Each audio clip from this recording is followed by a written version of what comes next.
Despite all this, as a nation, we are finally discussing issues where budget, corruption, the cost of living, unemployment, and opportunities for all Kenyans, especially our young people. If you go back on my Twitter account, I made a commitment to the country in 2019-2020 that the conversation in Kenya is going to change. It is not going to be about personalities. It is not going to be about positions. It is not going to be about tribes. It is going to be about issues. Today, that situation is true, that we are having a conversation about issues in our country.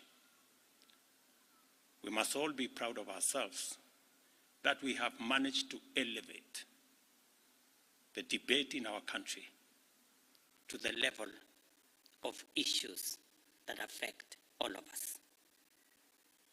I am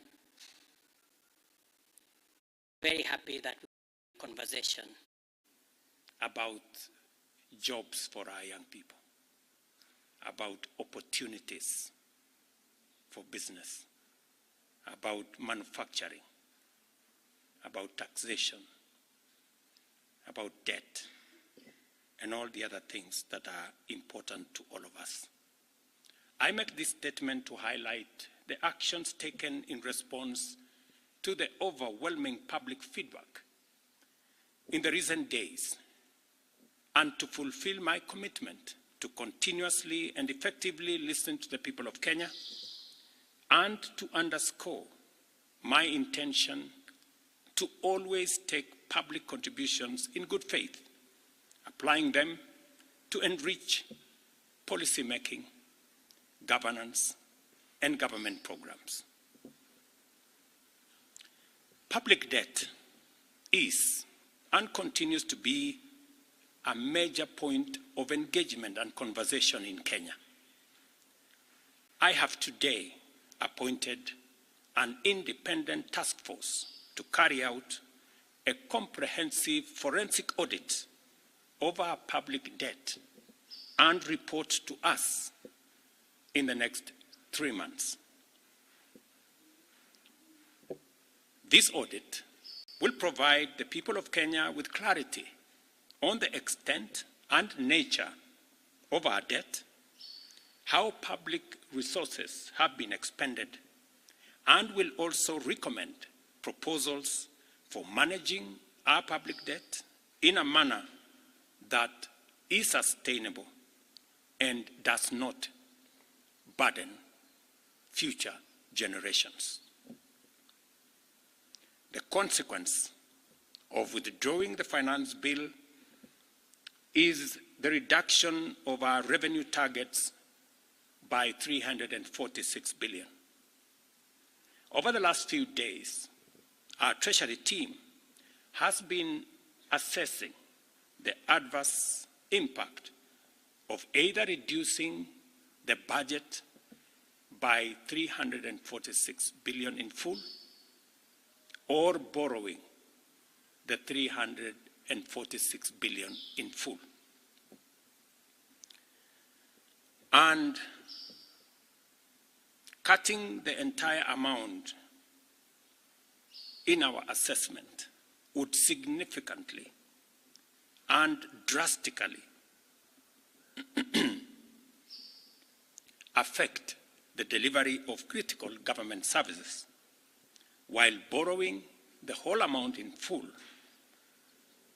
will occasion a fiscal deficit by a margin that would have significant repercussions on many sectors, including our exchange rates and interest rates. We have since, after extensive consultations, struck a middle ground, and we will be proposing to the National Assembly a budget cut of not the entire 346, but a budget cut of 177 billion, and borrowing the difference. Whatever we are going to borrow, the difference, will increase our fiscal deficit from what I intended to be 3.3% of our GDP. It will now go up to 4.6% of GDP, still lower than last year, and will be used to fund some of our critical government services. We will use the money that we will borrow to protect funding for some of the critical areas that the people of Kenya have asked me to protect. They include hiring of junior secondary school teachers and medical interns, funding the milk stabilization program for our dairy farmers, reviving our stalled road projects that are in many parts of Kenya, retaining the fertilizer subsidy program that has helped us manage our cost of living, settling the debt owed to farmers in our coffee sector, capitalizing the coffee chain fund, support our farmers in that sector, enabling public-owned sugar mills to pay outstanding debts to sugarcane farmers for their deliveries, additional funding for higher education, new funding model that was in our plan will now receive additional funding, settling arrears owed to counties, settling arrears for NGCDF, and settling arrears for our pensions. Accordingly, in keeping with the enhanced austerity measures we have committed to implement and align government expenditures within the budgetary implications of the withdrawal of the Finance Bill 2024, the following actions shall be taken with immediate effect towards the realization of the new budget. 47 state corporations with overlapping and duplicating functions will be dissolved, resulting in the elimination of their operational and maintenance costs, and their functions will be integrated into the respective line ministries. Staff currently employed by the affected corporations will be transferred to ministries and other state agencies within government. The decision to fill the position of Chief Administrative Secretaries is hereby suspended. The number of advisors in government shall be reduced by 50% within the public service with immediate effect. Budget lines providing for the operations of the office of the First Lady, the spouse of the Deputy President, and the Prime Cabinet Secretary will be removed. Similarly, the budget provisions for confidential budgets in various executive offices, including my own office, have been removed, and the budget for renovations across government reduced by 50%. Henceforth, public servants who attain the retirement age of 60 shall be required to immediately proceed on retirement with no extensions to their tenure of service whatsoever. The purchase of new motor vehicles by the government is suspended for 12 months, except for security agencies, while a new policy on transport for public officers will be developed.